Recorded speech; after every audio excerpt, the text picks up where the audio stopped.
지난 주간에 이어서 오늘 또 저는 하나님 나라에 대한 이야기를 한 번 더 하고자 했습니다. 그래서 오늘 뽑은 이야기가 누가복음 15장 11절로부터 32절까지 나오는 이야기입니다. 여러분들은 이 이야기를 쭉 읽어보면서 내가 아는 이야기 그렇게 생각하셨죠? 아마 어려서부터 교회를 다니신 분이라면 이 이야기는 다 아는 이야기라고 그렇게 생각하실 것입니다. 우리가 흔히 이 이야기를 들으면서 생각하는 바는 이 이야기 돌아온 탕아에 대한 이야기지 라고 생각을 하시죠. 그러나 저는 이 이야기를 여러분과 함께 나누려고 생각하면서 이 제목이 마음에 들지 않았습니다. 일반적으로 돌아온 탕아 이야기라고 아니면 돌아온 탕아의 비유라고 하는데, 그렇게 말을 하게 되면 이 이야기의 주인공은 탕아가 되고 말지 않습니까? 둘째 아들, 집 나갔다가 돌아온 아이, 그 둘째 아이가 이 비유의 주인공으로 되는 것입니다.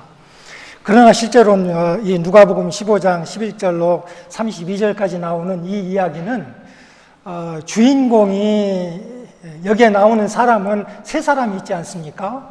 아버지에게 두 아들이 있었다. 그래서 첫 번째는 그 둘째 아들이 집을 나갔다가 들어온 그 이야기, 탕아의 이야기가 있고, 다음에는 장자의 이야기도 또 나와 있는 것입니다. 그래서 이 비유에 나오는 세 이야기를 보면서 이건 탕아의 이야기라고만 하면 딱 한 사람만 이렇게 강조하는 것이 아니냐 하면서 두 아들 중에서 누가 더 이 비유에서 중요한 역할을 하고 있나라고 생각을 해보았습니다. 그랬더니 탕아라고 말하기보다는 오히려 장자가 중요한 역할을 차지하고 있었습니다. 왜냐하면 예수께서 이 비유를 하실 때에 탕아와 같은 죄인들을 향해서 말씀을 하신 것이 아니라 장자와 같은 의롭게 행한다고 하는 사람을 향해서 말을 해주었기 때문에 그렇습니다. 누가복음 14장과 15장에 보면 예수께서 이 비유를 하게 된 그 문맥에 대해서 아니면 당시의 상황에 대해서 이야기를 하고 있습니다. 누가복음 14장에 보면은 그 상황에 대해서 말하기를 예수께서 한 바리새인에게 식사 초대를 받았다는 것입니다. 그것이 상황입니다. 그래서 예수께서는 식사 초대를 받으시고 참 잘 되었다. 내가 가서 이 식사 초대를 받는다는 것은 즐거운 일 아닙니까? 그래서 예수께서는 바리새인의 집에 식사 초대를 받고 식사를 하러 가셨습니다. 식사를 하러 갔더니 거기에는 죄인들과 세리들이 이 바리새인의 집에 들어오는 것입니다. 바리새인의 집에 들어와서 예수께서 그들과 함께 식사도 하시고 그들을 환영하고 영접하는 그 모습을 보면서 바리새인 집에 있던 바리새인들과 서기관들은, 당시 종교 지도자들은 좀 마음이 상했던 것입니다. 화가 난 것입니다. 왜냐하면은 바리새인이나 종교 지도자들은 그들이 거룩하고 정결한 삶을 살려고 했기 때문에 사람들이 죄인이라고 하는 사람들, 특별히 세리라고 하는 사람들은 그 사람들이 가까이 하려고 하지 않았습니다. 집에도 들어가서 만나려고 하지 않는데 하물며 같이 밥을 먹다니요. 있을 수 없는 일이거든요.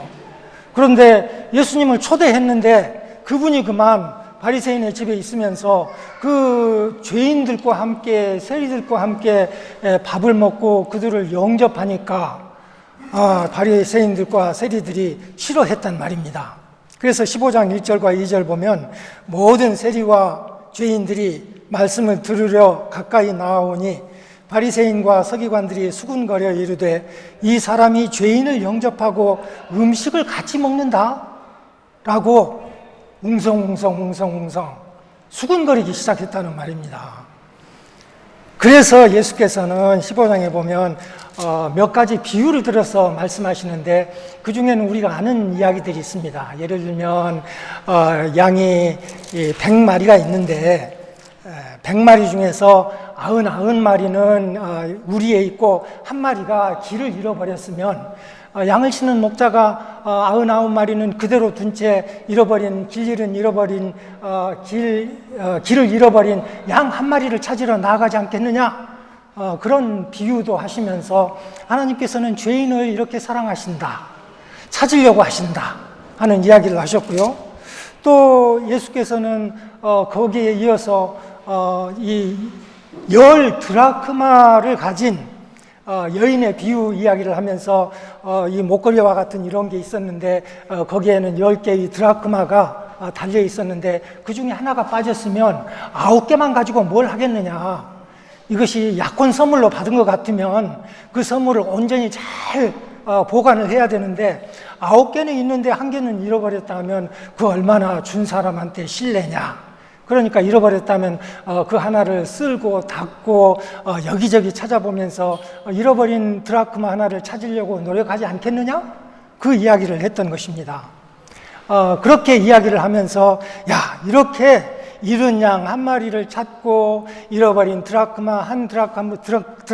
드라크마를 찾으면 그 찾은 사람에게는 기쁨이 너무 충만하다.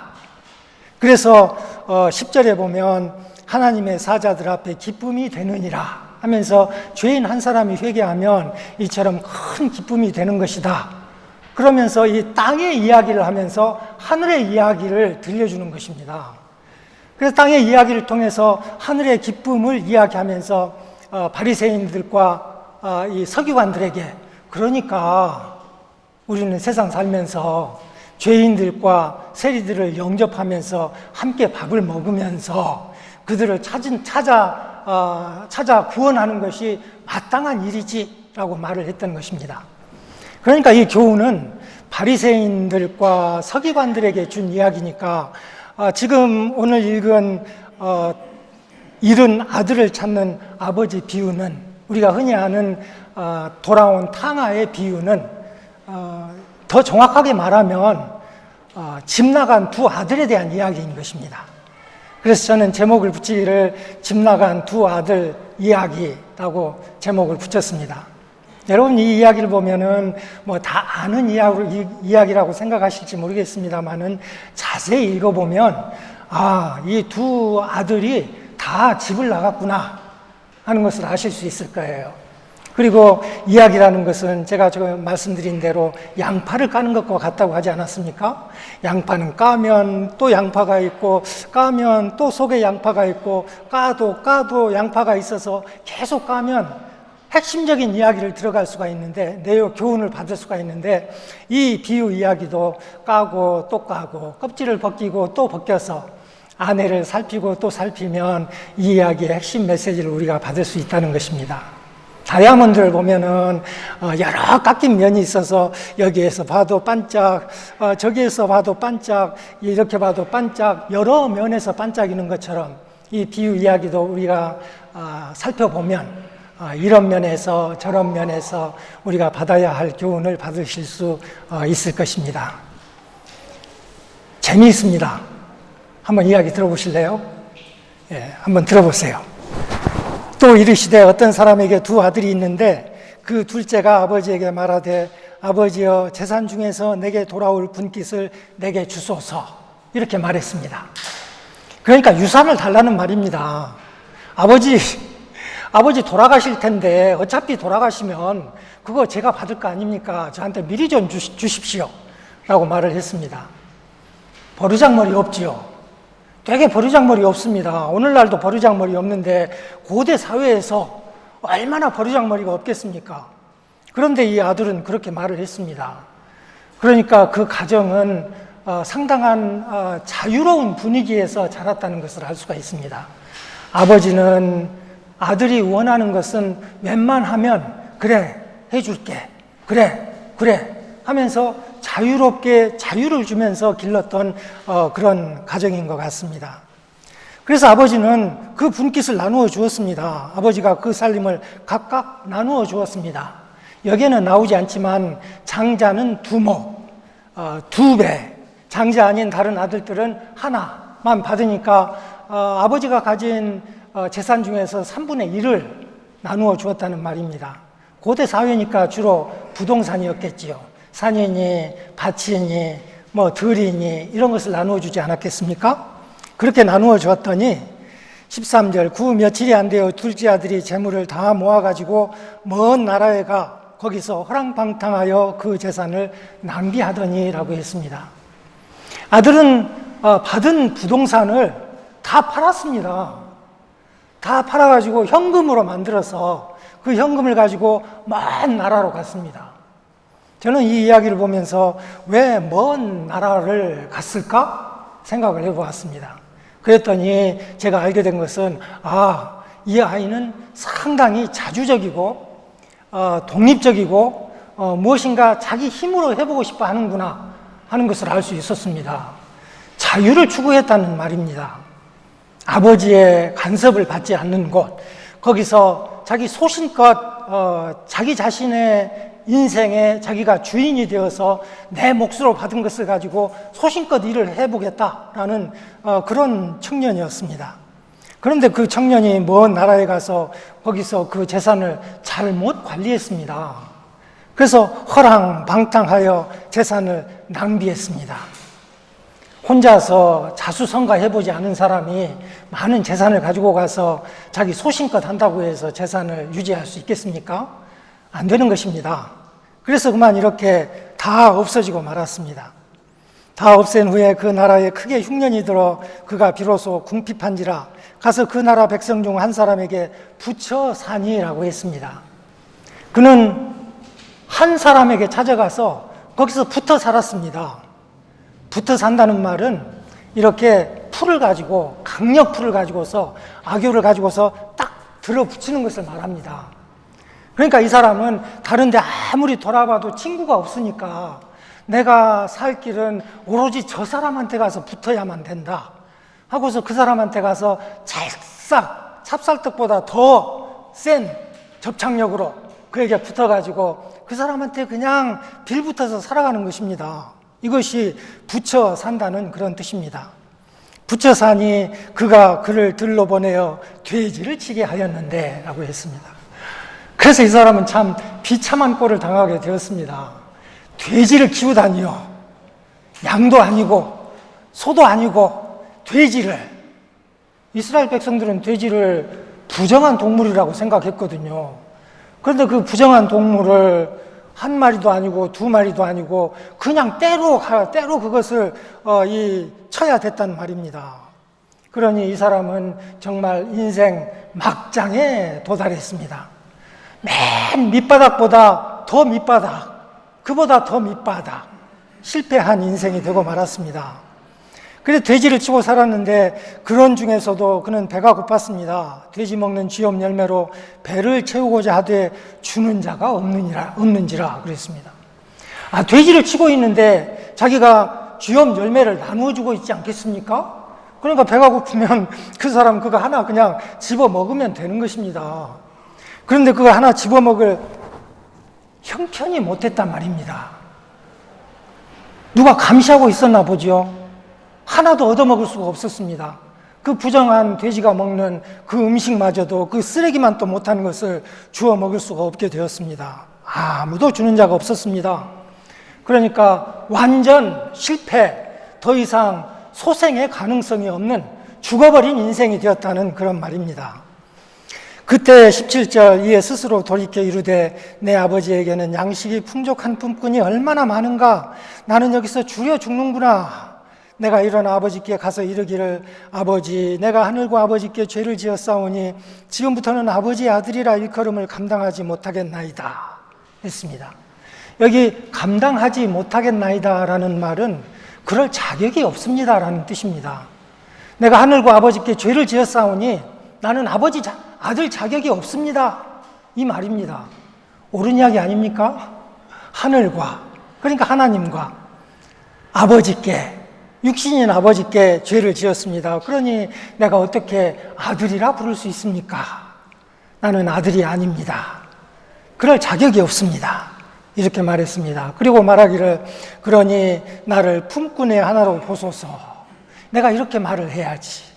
아들로는 받아주지 않는다 할지라도 일꾼으로는 받아주시겠지. 그렇게 생각하고서 이에 일어나 아버지께로 돌아갔다고 했습니다. 여기까지가 탕아의 이야기입니다. 탕아의 이야기. 그 탕아를 대하는 아버지의 모습은 거기에 다음에 나타납니다. 아직도 거리가 먼데 아버지가 그를 보고라고 했습니다. 아직도 거리가 먼데 아버지는 그를 보았습니다. 어떻게 봅니까? 거리가 먼데 그를 보았다는 말은 아버지가 멀리까지 가서 기다리고 있었다는 소리입니다. 먼 거리에까지 나가서 오늘은 아들이 돌아올라나?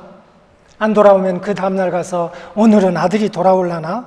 이렇게 먼 거리까지 가서 매일매일 기다린다는 말입니다. 아버지는 알았던 것입니다. 아들이 자기 몫을 달라고 하지만 내가 주면 아들은 그거 가지고 가서 먼 나라에 가서 허랑방탕하다가 비참한 운명에 처하게 될 것을 알았던 것입니다. 그래도 아버지는 그래 한번 해봐라 하고서 여유를 가지고서 아이를 양육하는 것을 볼 수가 있습니다. 그래서 멀리까지 가서 아버지가 마침내 그를 보았습니다. 아버지가 그를 보고 측은히 여겼습니다. 측은히 여겼다는 말은 이 안에서부터 나오는 깊은 슬픔과 고통을 가지고서 함께 불쌍하게 여겼다는 그런 뜻입니다. 측은하게 여겼다 그 말은 이 단어는 안에 있는 내장기관을 가리키는 단어였습니다. 그러니까 신장이니 심장이니 위, 소장 이런 것들을 이 측은히 여김이라는 이 단어가 그런 것들의 파생어인데 그들은 이 내장으로부터 사람의 감정이 나온다고 생각을 했던 것입니다. 그래서부터 속에서부터 나오는 그 불쌍한 마음을 가지고서 아버지가 그를 보고 그에게 달려가 목을 안고 입을 맞추니 해서 보고 달려가 안고 입을 맞추었습니다. 이렇게 동사가 계속해서 이렇게 반복돼서 나오면은 동사가 나오면은 이제 클라이맥스가 나오고 있다. 이제 클라이막스가 무엇일까 생각을 하는 것입니다. 그래서 그 클라이맥스는 아버지와 아들의 대화에 있는 것입니다. 아들은 이렇게 말했습니다. 마치 반복하는 것과 같습니다. 아버지, 내가 하늘과 아버지께 죄를 지었사오니 지금부터는 아버지의 아들이라 일컬음을 감당하지 못하겠나이다. 나는 아들의 자격이 없나이다. 나는 죄인이로소이다. 아들이라 불릴 자격이 없습니다. 이렇게 말했습니다. 그리고서 그가 해야 될 말이 또 있습니다. 나를 품꾼 중 하나로 여기소서. 이 말을 해야 되는데 이 말 할 틈이 없습니다. 아버지가 중단시킨 것입니다. 아버지가 그런 말을 듣고 있겠습니까? 앞에 있는 말은 맞습니다. 내가 하늘과 아버지께 죄를 지었습니다. 맞는 말입니다. 나는 아들이라 불릴 자격이 없습니다. 맞는 말입니다. 그런데 아들 아닐 수가 있습니까? 안 되지 않습니까? 그거는. 아들은 영원한 아들인 것입니다. 그러니 나를 품꾼 중 하나로 보소서라는 그 말은 들을 필요가 없는 것입니다. 그래서 아버지는 그 말을 듣지 아니하고 말을 끊어버리고 종들에게 말하기를 제일 좋은 옷을 가져다가 입히고 손에 가락지를 끼우고 발에 신을 신기라 이렇게 말을 했습니다. 그런데요, 이 한국말 이 번역을 보면은 한 단어가 그만 빠지고 말았습니다. 맨 앞에 나오는 단어는 빨리라는 단어가 나옵니다. 빨리 해라 하면서 빨리 제일 좋은 옷을 내어다가 입혀라. 손에는 가락지를 끼워라. 발에는 신을 신겨라. 이는 내 아들이다 라고 말을 하는 것입니다. 제일 좋은 옷을 누구에게 줍니까? 아들에게 줘야지요. 가락지를 종에게 끼웁니까? 아들에게 끼우지요. 종들은 신발 없이 살았습니다. 그러나 아들이 종처럼 살 수는 없는 것 아닙니까? 그러니 아들은 나를 아들로 여기지 말고 품꾼 중 하나로 여기소서라고 말을 하지만 아버지는 그 말도 안 되는 소리라고 하는 것입니다. 빨리 아들의 지위를 회복하고 아들의 위상을 회복하고 내가 아들인 것을 알라라고 말을 하는 것입니다. 그리고 말하기를 그리고 살진 송아지를 끌어다가 잡으라. 우리가 먹고 즐기자라고 했습니다. 돼지를 잡는 게 아니고요. 살진 송아지를 잡자는 것입니다. 살이 쪘다고 그러니까 기름기도 많이 있지 않겠습니까? 기름이 여기저기 박혀있는 살코기요. 예. 살진 송아지, 그 부드러운 고기, 기름진 고기, 이걸 가지고 우리가 파티를 열자, 이 말입니다. 그런데요, 지금 예수께서는 여기 나오는 여러 가지 이 비유를 통해서 무슨 이야기를 하고 있느냐 하면 하늘의 이야기를 하고 있는 것입니다. 땅의 비유를 통해서 하늘의 이야기를 가리키고 있는데, 하늘의 이야기는 역시 기름진 것을 먹는 잔치 이야기가 나오는 것입니다. 이사야 25장에는 말일에 여는 하나님의 연회에 대한 이야기가 나옵니다. 말일이 되면 하나님이 만민을 위한 연회를 베풀 터인데, 그때는 기름진 것을 먹고 오래 저장한 포도주를 마신다고 했습니다. 그러니 예수께서는 이 비유 이야기를 하면서, 보아라, 내가 살진 고기를 끌어다가 잡으라, 우리가 먹고 즐기자. 죄인 하나가 우리에게 돌아오면, 죄인 하나가 하나님께 돌아오면, 그러면 하늘에서는 하늘의 연회가 열린다 라고 예수께서는 이 비유를 통해서 암시하고 있는 것입니다. 그러면서 예수께서 말씀하시기를, 우리가 먹고 즐기자, 나만 기뻐할 일이 아니라 다 같이 기뻐하자, 다 즐기자, 이렇게 기쁨의 잔치로 초대를 하고 있습니다. 그러면서 말하기를, 이 내 아들, 세 단어가 나오지 않습니까? 여기 있는 나의 아들, 품꾼이 아닙니다. 더러운 옷을 입었지만 아들입니다. 내 아들이고 바로 더럽지만 여기 있는 아들이 내 아들인 것입니다. 그래서 이 내 아들은 죽었다가 다시 살아났으며 내가 잃었다가 다시 얻었노라, 그렇게 말을 하니까 거기에 듣던 사람들이 다 즐거워했습니다. 죄인 하나가 이렇게 회개해서 돌아오면 하늘에서는 하나님의 사자들이, 천사들이, 하나님이 부리는 영들이 이렇게 즐거워한다고 했습니다. 여기까지가 첫 번째 이 탕아의 이야기입니다. 탕아는 자유를 추구했습니다. 자기 인생의 자유를 추구했는데, 그러나 아버지를 떠난 자유는 결론적으로는 노예가 되고 마는 것입니다.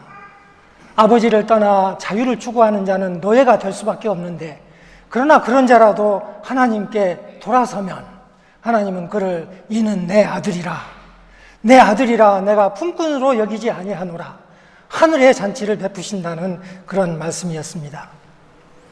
이 이야기에 이어서 두 번째 이야기가 나옵니다. 두 번째 이야기는 장자의 이야기입니다. 25절, 맏아들은 밭에 있다가 돌아와 집에 가까이 왔을 때에 풍악과 춤추는 소리를 듣고, 그래서 장자는 참 일을 열심히 하는 사람입니다. 아버지의 말씀을 잘 듣는 그런 모범생 같은 사람이죠. 그래서 들에 가서 일을 했습니다. 아버지는 집에 있는데, 종들도 집에 있는 종들이 있는데, 그는 밭에 나가서 일을 하고 있었습니다. 충성스럽지 않습니까? 그 충성스러운 맏아들이 집에 돌아왔습니다. 그런데 가까이 왔을 때에 풍악 소리를 들었습니다. 이 풍악 소리는 심포니라는 단어입니다. 그러니까 그 집에는 여러 가지 악기를 가지고서 막 이렇게 악기를 키면서 잔치를 벌이고 있었다는 소리 아닙니까? 음악을 좋아했나 봅니다.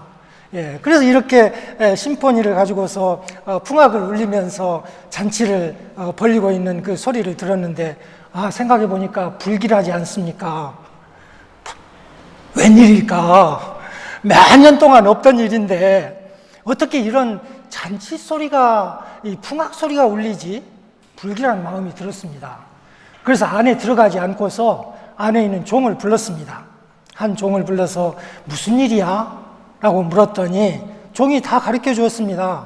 당신의 동생이 들어왔음에 당신의 아버지가 건강한 그를 다시 맞아들이게 됨으로 인하여 살진 송아지를 잡았나이다.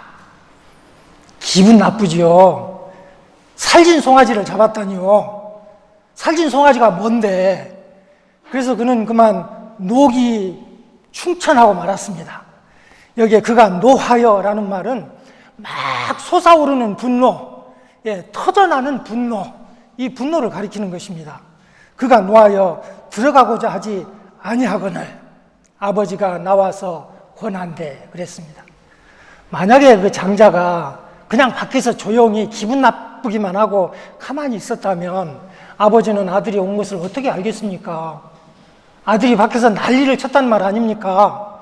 난리를 치면서 집 안에 안 들어가는 것입니다. 그랬더니 아버지는 전번에 탕아가 돌아올 때 했던 것처럼 다시 집 밖으로 나왔습니다. 지금 큰아들은 집 밖에 있지 않습니까? 집 나가는 것입니다. 안 들어가겠다는 것입니다. 최소한도 둘째 아들은 내가 돌아가리라 그랬는데 첫째 아들은 내가 안 들어가리라 이렇게 말을 하지 않습니까? 내가 들어가지 아니하리라 했더니 아버지가 나와서 권했습니다. 권하다는 말은 파라칼레오라는 단어로서 옆에서 권하다라는 그 단어로부터 나온 이 동사입니다. 옆에서 권한다는 이 단어로부터 파라클레이토스라는 성령이라는 단어까지 나왔습니다. 우리를 위로하시는 분, 우리를 변호하시는 분, 그 단어가 나온 파생어가 여기서는 권한다라는 동사로 쓰였습니다. 그러니까 아버지는 밖으로 나와가지고 변호하고 위로했다는 말입니다.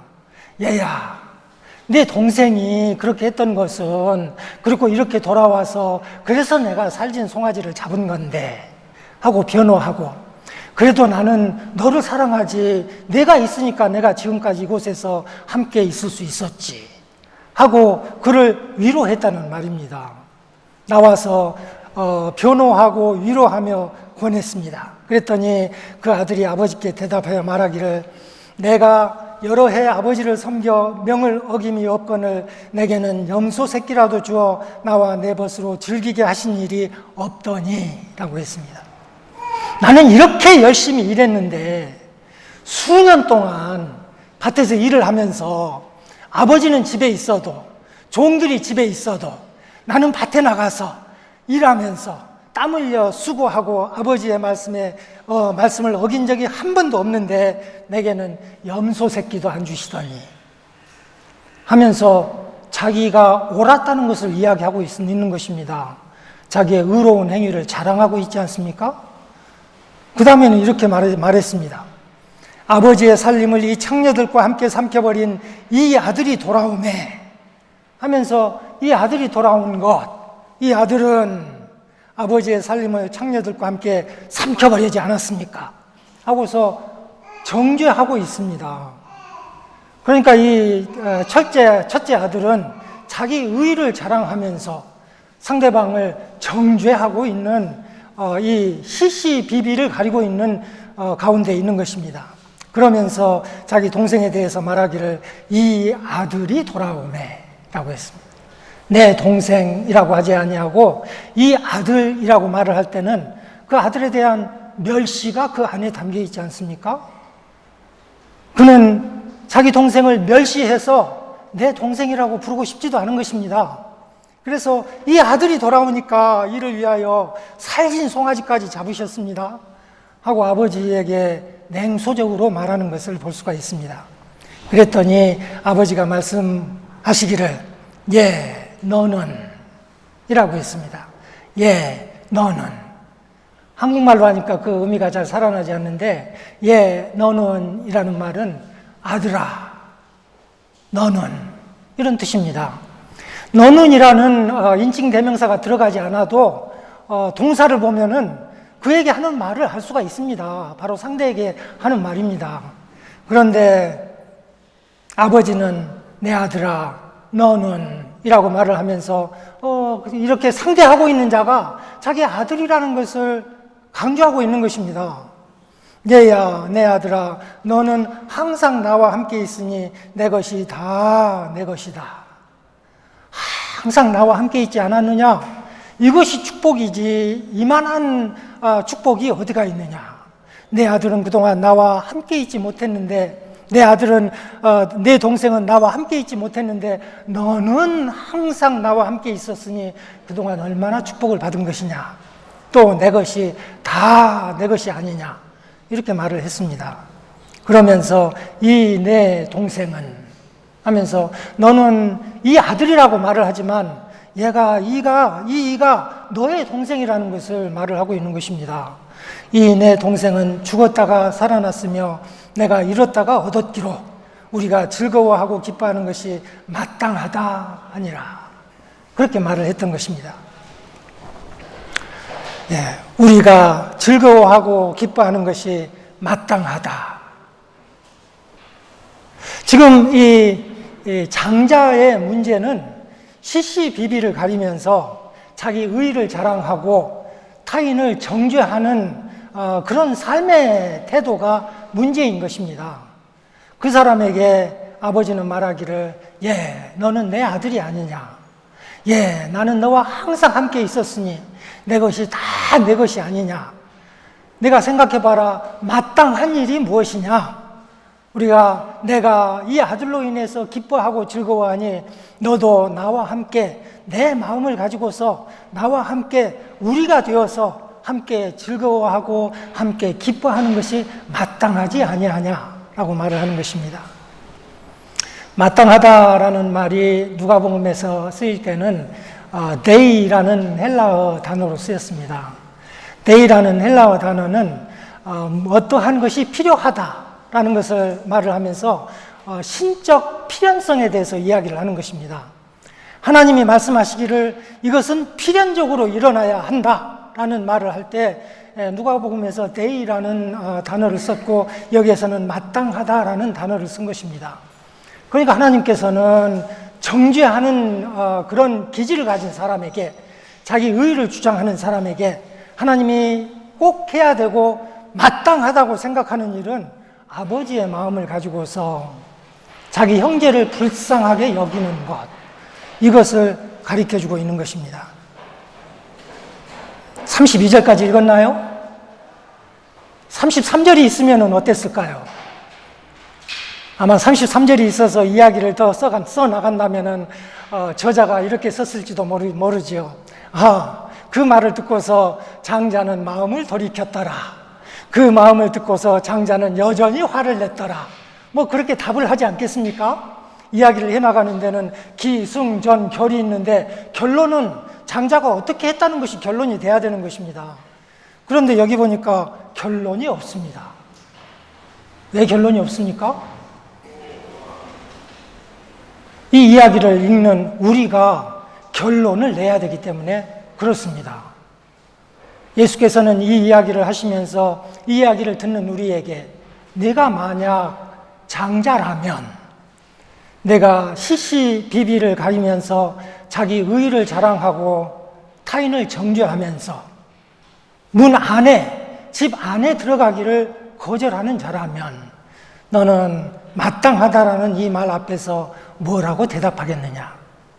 아버지는 내게 말씀하시기를 내 아들아 너는 하면서 우리를 권하고 아끼시고 위로하시고 내 마음 삼아 내가 잃어버린 자를 아끼는 것 같이 너도 아끼라 라고 말씀하시는데 너는 거기에 어떻게 대답하겠느냐? 이 질문에 33절로 우리는 답을 해야 되는 것입니다. 끝이 열려있는 이 이야기를 들으면서 우리는 답을 해야 되겠습니다. 어떻게 답을 하시겠습니까? 비유는 참 재미있습니다. 비유는 때로는 우리를 위로하기도 하고요. 때로는 우리를 책망하기도 합니다. 그래서 이 비유를 읽으면서 우리는 한편으로는 위로를 받습니다. 내가 하늘과 아버지께 죄를 범하였는데 아버지를 아들이라고 부를 자격이 없었는데 나를 품꾼 중 하나로 여기소서 그 말을 할 수도 없었는데 우리 하나님은 나를 아들 삼으시고 내게 가장 좋은 흰 옷을 입히시고 내게 아들이라는 가락지도 끼워주시고 내가 이 세상 살면서 복음을 전하는 신도 신겨주셨는데 하면서 그거 생각하면 우리는 위로가 돼서 돌아온 탕아처럼 우리는 기뻐할 수가 있는 것입니다. 그런데 만약에요, 우리가 정죄하는 자이고 자기 의를 주장하는 자라면 그러면 우리는 이 말씀을 보면서 경계를 받아야 되는 것입니다. 저는 이 이야기를 보면서 33절을 생각하다가 이런 경우를 생각해 보았습니다. 만약에 말이죠, 여기에 나오는 탕아가 집에 돌아오다가 아버지를 만나는 대신에 형을 먼저 만났다면 어떻게 되었을까요? 비극이지 않습니까? 아버지를 만났으니까 들어올 수 있었지, 형을 만났으면 못 들어오지 않습니까? 그래서 이 이야기를 보면서 아버지 집에는 형도 있어야 되고 동생도 있어야 되는데, 교회에는 장자도 있어야 되고 차남도 있어야 되는데, 내가 장자가 되어가지고 교회 밖에 있으면서 교회 안에 있다고는 하지만 실제로는 교회 밖에 있으면서 돌아오는 차남이 들어올 때 눈 흘리고 있는 것은 아닌가? 눈을 이렇게 흘리면서 저놈 보게, 저놈 몇 년 전에 그랬는데 꼴 좋다, 그러고 있는 것은 아닌가? 생각해야 되는 것입니다. 그래서 우리는 이 비유를 읽으면서 한편으로는 위로도 받고요, 또 한편으로는 경계도 받으면서 집 나간 두 아들의 이야기가 때로는, 내가 이 이야기를 보면서 나는 때로는 둘째 아들이 되기도 하고 나는 때로는 장자가 되기도 하면서, 주여 내가 이렇게 생겨 먹었사오니 주여 내게 긍휼을 베푸소서, 주님 내게 약을 주소서, 내 마음 치료하는 약을 주소서 라고 기도해야 되겠다고 생각했습니다. 약이라는 건 다른 게 아닙니다. 첫 번째 차남에게도 장자에게도 했던 말은 똑같습니다. 너는 내 아들이야. 빨리 제일 좋은 옷을 입혀야지. 빨리 손가락질을 끼우고 빨리 신발을 신어야지. 장남에게는 내 아들아, 너 내 아들이야. 내가 평생 동안 너와 함께 했는데, 이렇게 말을 했으니까 내 마음 치료하는 그 약은 바로 그거라는 것입니다. 아버지가 아들에게 했던 그 말이요, 너는 내 아들이다 했던 그 말씀이요. 그래서 우리는 마음속에 이 약을 받아야 되겠습니다. 그래, 나는 하나님의 아들이지. 그겁니다. 나는 하나님의 아들이지. 나는 하나님의 아들이지. 이 말씀 계속해서 생각해 보면 때로는 장자가 되려고 했던 내 마음 우리 하나님이 고쳐주셔서, 너는 원래 차남 같은 그런 사람인데 내가 장자 노릇 하려면 안 되지, 그런 소리 하지 않겠습니까? 하나님께서 우리에게 크신 위로 주시기를 주의 이름으로 축원합니다.